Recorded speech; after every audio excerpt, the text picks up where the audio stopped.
Taste the Daily. Anna Dravida முன்னாள் முதலமைச்சர் புரட்சித்தலைவர் எடப்பாடி பழனிசாமி அவர்கள் புதுக்கோட்டை மாவட்டம் புதுக்கோட்டை சட்டமன்ற தொகுதி கீழராஜ வீதியில் ஏராளமான பெண்களும் வணிகர்களும் பொருட்களும் வழியில் வித்தியாச வரவேற்பு அளித்து வருகிறார்கள். இந்த பகுதி முழுவதுமாக தங்க நகை கடைகள், ஜவுளி கடைகள், பல்வேறு பலதரப்பு கடைகள் என ஏராளமான கடைகள் இருக்கிறது. வணிக நிறுவனங்கள் சார்ந்த இந்த பகுதியிலே வணிகர்கள் அனைவரும் அந்த இருக்கக்கூடிய தொழிலாளர்களோடு திரண்டு வந்து அதிமுக பொதுச் செயலாளர் புரட்சித்தலைவர் எடப்பாடி பழனிசாமியுடைய வாகனத்தை வருகிற பொழுது உற்சாக வரவேற்பு அளித்து வரக்கூடிய இந்த காட்சிகளை நாம் பார்த்துக் கொண்டிருக்கிறோம். இந்த பகுதியில் இருக்கக்கூடிய நகைக்கடைக்காரர்கள் விளக்கும் அதே போன்று நெல் மணிகள் சேர்ந்த பூங்கொத்து போன்ற ஒரு நெல் மணி கொத்துகளையும் மாம்பழங்களையும் ஏராளமான பெண்களும் இருக்கக்கூடிய தொழில் அதிபர்களும் முக்கியமான ஒரு வரவேற்பு எடப்பாடி பழனிசாமி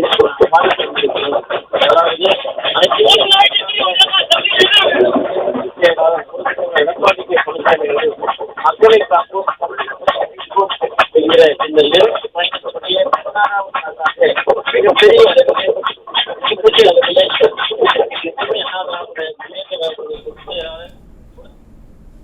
இணைப்பில் வந்தமைக்கு நன்றி ஜெயக்குமார்.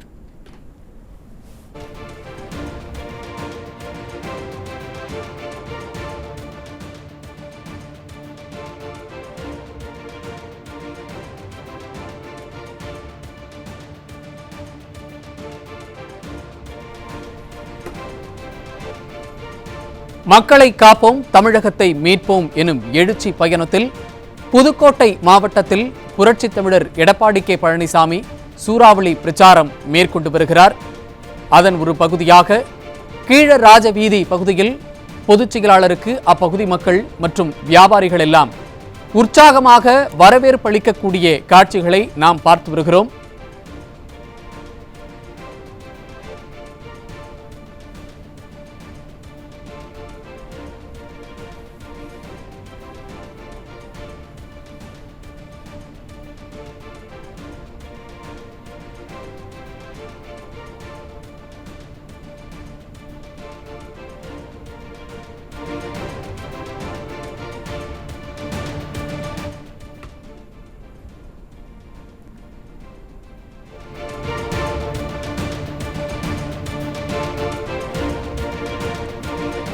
மக்களை காப்போம், தமிழகத்தை மீட்போம் எழுச்சி பயணத்தில் புதுக்கோட்டை மாவட்டத்தில் தற்போது கீழராஜவீதி பகுதியில் பொதுச் செயலாளருக்கு அப்பகுதி மக்கள் மற்றும் வியாபாரிகள் உற்சாகமாக வரவேற்பு அளிக்கக்கூடிய காட்சிகளை நாம் பார்த்துக் கொண்டிருக்கிறோம்.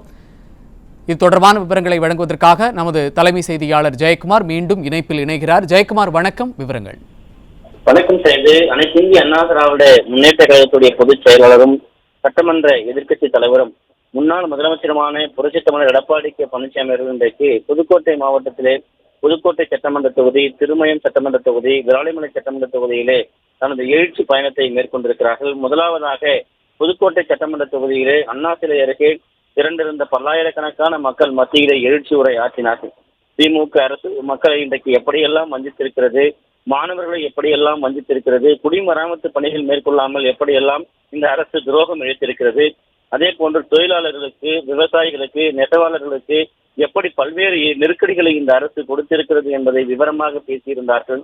தொடர்ச்சியாக கீழராஜ வீதியிலே திருமயம் நோக்கி சென்று கொண்டிருக்கிற அந்த புதுக்கோட்டை கீழராஜ வீதி பகுதியிலே அங்கு இருக்கக்கூடிய வணிகர்கள், வியாபாரிகள், அந்த தொழில் நிறுவனங்களை சார்ந்தவர்கள் என ஏராளமானோர் திரண்டு அனைத்து இந்திய அண்ணா திராவிட முன்னேற்ற கழகத்துடைய பொதுச் செயலாளருடைய அந்த வருகையை உற்சாக வரவேற்பாக அவர்கள் மாற்றி வரவேற்றுக் கொண்டிருக்கிறார்கள். மேலதாளங்கள் முழங்க ஒவ்வொருவரும் மாலை அணிவித்து பொன்னாடை போர்த்தி தங்களுடைய முழு ஆதரவு அனைத்து இந்திய அண்ணா திராவிட முன்னேற்ற கழகத்திற்கு தான் என்று இன்று காலையிலே நடைபெற்ற ஆலோசனை கூட்டத்திலே தங்கவெள்ளி நகை வியாபாரிகள் சங்கம், ரோட்டரி சங்கம், அதே போன்று இந்த பகுதியிலே பல்வேறு போட்டித் தேர்வுகளுக்கு பயிலக்கூடிய பெண்கள், மாணவிகள், அதே போன்று இந்த பகுதியிலே கூடிய விவசாயிகள், மீனவர்கள் என அனைவருமே கோரிக்கை வைத்திருந்தார்கள்.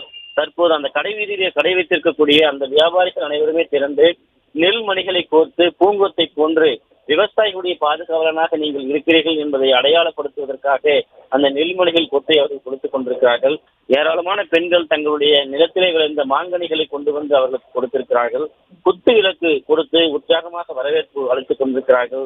இந்த புதுக்கோட்டை சட்டமன்ற தொகுதியை குலுங்குகிற விதமாக அனைத்து இந்திய அண்ணா திராவிட முன்னேற்ற கழகத்துடைய பொதுச் செயலாளர் புரட்சித் தலைவர் எடப்பாடி கே பழனிசாமி அவர்களுக்கு இந்த உற்சாக வரவேற்பு அளிக்கப்பட்டு வருகிறது. அடுத்ததாக திருமயம் சட்டமன்ற தொகுதியிலே தேர்ந்தெடுக்கக்கூடிய பல்லாயிரக்கணக்கான மக்கள் மத்தியிலே அனைத்து இந்திய அண்ணா திராவிட முன்னேற்ற கழகத்துடைய பொதுச் செயலாளர் புரட்சித் தலைவர் எடப்பாடி கே பழனிசாமி அவர்கள் எழுத்து உரை ஆற்றவிருக்கிறார்கள். குறிப்பாக இன்று பேசுகிற போது இந்த திமுக அரசு மக்களை எப்படி எல்லாம் வஞ்சித்திருக்கிறது, மக்கள் எந்த அளவில் துயரப்பட்டுக் கொண்டிருக்கிறார்கள், ஆளுகிற அரசு மக்களுக்கு பாதுகாப்பு இல்லாத ஒரு அரசாக இருக்கிறது, காவல்துறையினரே தாக்குதலுக்கு உள்ளானால் மக்களை யார் பாதுகாப்பது, மக்கள் தான் பாதுகாத்துக் கொள்ள வேண்டும். ஸ்டாலினுடைய ஆட்சி ஒட்டுமொத்தமாக மதிப்பெண் என்று பார்த்தால் 0. 10 கேள்விகளுக்கு மக்களே நீதிபதிகளாக மாறி 0 என்று கூறக்கூடிய நிலையை அவர்கள் வெளிப்படுத்தியிருக்கிறார்கள். திமுகவினுடைய அந்த புதுமையான ஒரு திட்டம் என்கிற பெயரிலே உருட்டுக்களம் திருட்டுக்களம் என்கிற விண்ணப்பத்தை தொடங்கி வைத்தார்கள். அதிலே இந்த பல்வேறு விஷயங்கள் குறித்து பொதுமக்களும் பெண்களும் அவர்கள் மதிப்பெண்களாக வழங்கி இந்த ஆட்சி முற்றிலுமாக தோல்வி அடைந்திருக்கிறது. அதாவது திமுக அரசு 525 வாக்குறுதிகளை கொடுத்தது. அந்த 525 வாக்குகளும் வெற்று வாக்குறுதிகளாக இருக்கிறது. குறிப்பாக நீட் விலக்கு என்று அறிவித்துவிட்டு இன்றைக்கு கூட நீட் தேர்விலே தேர்ச்சி பெற்ற ஒரு பெண் ஒருவர் பரிதாபமாக தனது உயிரை மாய்த்துக் கொண்டிருக்கிறார். ஏறக்குறைய தமிழகத்தில் 26 பேர் இந்த திமுக ஆட்சியில் மட்டும் 4.5 ஆண்டுகளில் நீட் தேர்வுகளுடைய தோல்வி காரணமாகவும் அச்சம் காரணமாகவும் பயம் காரணமாகவும் தங்களுடைய உயிரை இழந்திருக்கிறார்கள் என்றால் ஒட்டுமொத்தமாக தமிழக மக்களுக்கு திமுக அரசு பொய்யான வாக்குறுதியை கொடுத்து நம்ப வைத்து ஆட்சிக்கு வந்துவிட்டு இன்றைக்கு நீட்டினால் இன்றைக்கு எத்தனை மாணவ செல்வங்களை இந்த தமிழகம் இழந்து நிற்கிறது என்றால் அதற்கு திமுக அரசுதான் காரணம் என்பதை தெளிவுபடுத்தியிருக்கிறார்கள். புதுக்கோட்டை மாவட்டத்திற்கு எப்படிப்பட்ட திட்டங்களை எல்லாம் அனைத்து இந்திய அண்ணா திராவிட முன்னேற்ற கழக அரசு கொடுத்தது.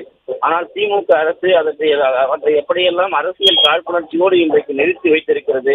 2026 சட்டமன்ற தேர்தலிலே அனைத்து இந்திய அண்ணா திராவிட முன்னேற்ற கழகம் அரியணை ஏறும் உங்களுடைய ஆதரவோடு அப்போது நீங்கள் வைத்திருக்கக்கூடிய அனைத்து கோரிக்கைகளும் வென்றெடுக்கப்படும், நிறைவேற்றப்படும் என்கிற உறுதியை அளித்திருக்கிறார்கள். குறிப்பாக இந்த மாவட்டத்தை மாநகரமாக உருவாக்கி இருக்கிறார்கள். 11 கிராமங்கள் இந்த மாவட்டத்தோடு சேர்த்திருக்கிறார்கள். அப்படி சேர்க்கிற போது அவர்களுக்கு கிடைக்கக்கூடிய 100 நாள் வேலை திட்டம் பறிபோகும். ஏற்கனவே 100 நாள் வேலை திட்டத்தை 150 நாளாக உயர்த்தி கொடுப்பதாக தேர்தல் வாக்குறுதி அளித்த திமுக ஆட்சிக்கு வந்த பிறகு அதனை 50 நாட்களாக குறைத்து விட்டார்கள். அதாவது வேலை நாட்களை குறைத்து விட்டார்கள். தற்போது மாநகரத்தோடு 11 கிராமங்களை இணைக்கிற போது அந்த மக்களுக்கு அந்த வேலை வாய்ப்பும் பறிபோகிறது. அதே நேரத்தில் அந்த மக்களுக்கு வரிச்சுமை கூடுகிறது. ஏற்கனவே வரிச்சுமையால் பாதிக்கப்பட்டிருக்கக்கூடிய மக்களுக்கு இப்படிப்பட்ட நெருக்கடிகளை கொடுக்கிறார்கள்.